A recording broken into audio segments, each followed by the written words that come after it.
In this video, I'm going to show you how to log off Netflix on any smart TV using a secret code.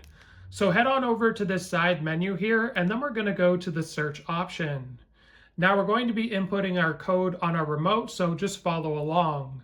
You want to press up, up, down, down, left, right, up, up, up, up. Now, I don't know why this works. I'm guessing this is just something they've inputted in case you can't get to this help area where you can sign out. But once you get here, you'll see at the bottom, you'll have a sign out option. Then all you need to do is select that and you'll sign out of Netflix. Now, another way you can do it, assuming for some reason maybe you don't have the remote or you just want to do it this other way, what you can do is go back to the sidebar and you'll see in the bottom right corner a Get Help option.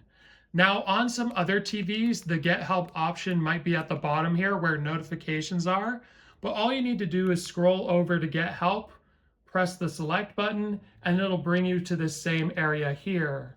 So hopefully this video was helpful. Like and subscribe, and we'll see you in the next one.